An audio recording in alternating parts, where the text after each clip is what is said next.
SLBC tunnel దగ్గర rescue operation కొనసాగుతుంది. టన్నెల్లో చిక్కుకున్న 8 మంది సిబ్బందిని రక్షించేందుకు సహాయక చర్యల్లో ఎన్డీఆర్ఎఫ్, ఎస్డీఆర్ఎఫ్, సింగరేణి బృందాలు పాల్గొన్నాయి. టన్నెల్లోకి వెళ్లిన రెస్క్యూ బృందాలు ఘటనా స్థలానికి చేరుకోలేకపోయాయి. ఇక ఘటన జరిగిన ప్రాంతం కంటే ముందు భాగంలో బురద, నీరు, మోకాల్లోతు బురద ఉన్నట్లు రెస్క్యూ టీమ్స్ అంచనా వేస్తున్నాయి. టన్నెల్లోకి వెళ్లే ఆక్సిజన్ పైప్ లైన్ ధ్వంసమైనట్లు అధికారులు గుర్తించారు.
ఇక ఎస్ఎల్బీసీ టన్నెల్లో ప్రమాదంపై సీఎం రేవంత్ రెడ్డి సమీక్షించారు. ఘటనా స్థలాన్ని సందర్శించి వచ్చిన మంత్రి ఉత్తమ్ కుమార్ రెడ్డి, సాగునీటి పారుదల శాఖ సలహాదారు ఆదిత్యనాథ్ దాస్ ప్రమాదానికి సంబంధించిన పూర్తి వివరాలను ముఖ్యమంత్రికి తెలియజేశారు. సొరంగంలో చిక్కుకున్న 8 మంది కార్మికులను కాపాడేందుకు సహాయక చర్యల్లో మరింత వేగం పెంచాలని ముఖ్యమంత్రి అధికారులకు సూచించారు. గాయపడే వారి పరిస్థితిని ఆరా తీశారు. గాయపడిన వారికి మెరుగైన వైద్య సాయం అందించారని చెప్పారు. బాధిత కుటుంబాలకు ప్రభుత్వం అండగా ఉంటుందని భరోసా కల్పించారు.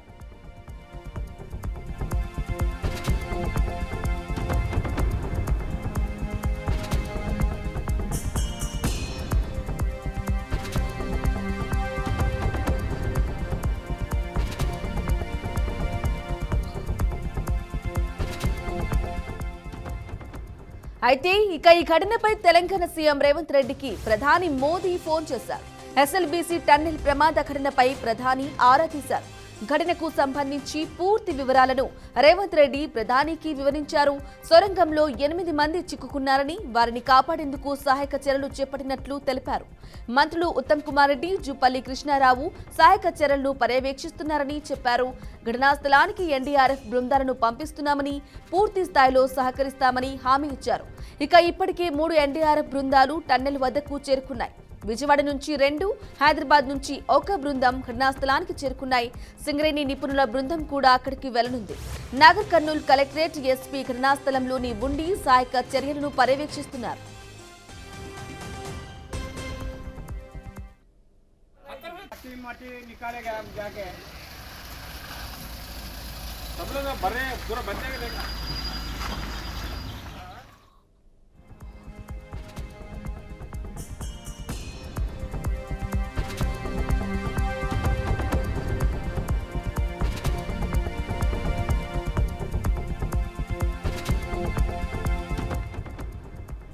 ఎన్డీఆర్ఎఫ్ బృందాలను పంపించారు. సికింద్రాబాద్ నుంచి ఆర్మీ ఇంజనీర్లను సిద్ధం చేశారు.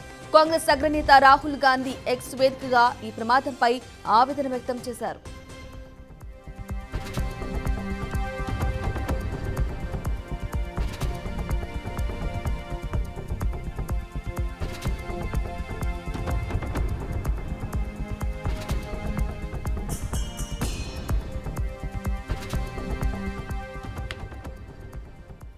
నాగర్ కర్నూలు జిల్లాలోని దోమలపేట సమీపంలో ఎస్ఎల్బీసీ టన్నెల్ వద్ద శనివారం ఉదయం ప్రమాదం చోటు చేసుకుంది.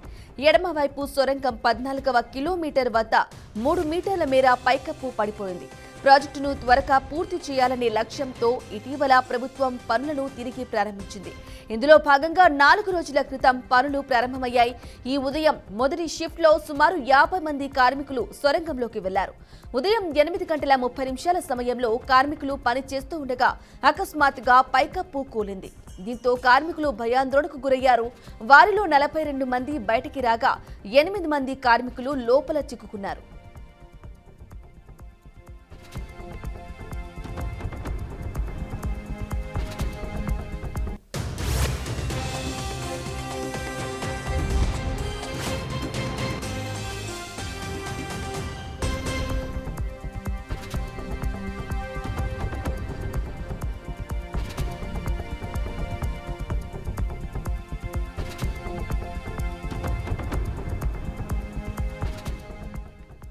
టన్నెల్లో చిక్కుకుపోయిన వారిని కాపాడేందుకు ప్రభుత్వం అన్ని చర్యలు తీసుకుంటుందని మంత్రి ఉత్తమ్ చెప్పారు. 8 మంది ప్రాణాలు కాపాడేందుకు సర్వశక్తులు వడ్డుతున్నామన్నారు.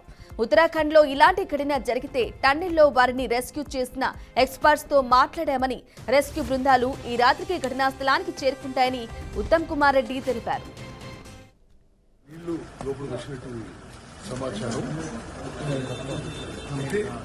వాస్తవంగా ఇంకా మాకు ఇన్ఫర్మేషన్ రావాల్సింది. నేను ఇప్పుడు సైట్కి పోతున్నా, పోయినా చూసినాక ఎంతమంది ఉన్నది ఏంటంటే సరే అవన్నీ విషయాలు కూడా ఆ కాంట్రాక్టర్ వాళ్ళ మనుషులు ఉన్నారు లోపల. మోస్ట్లీ అంతా బయటకు వచ్చారు. బట్ ఇంకేమన్నా లోపల మిగిలిపోయినరా ఏమైనా దానికి ఆడికి పోయినాకనే తెలుస్తుంది. నేను రిలీఫ్ ఆపరేషన్ సూపర్వైజ్ చేయడానికి పోతున్నాను.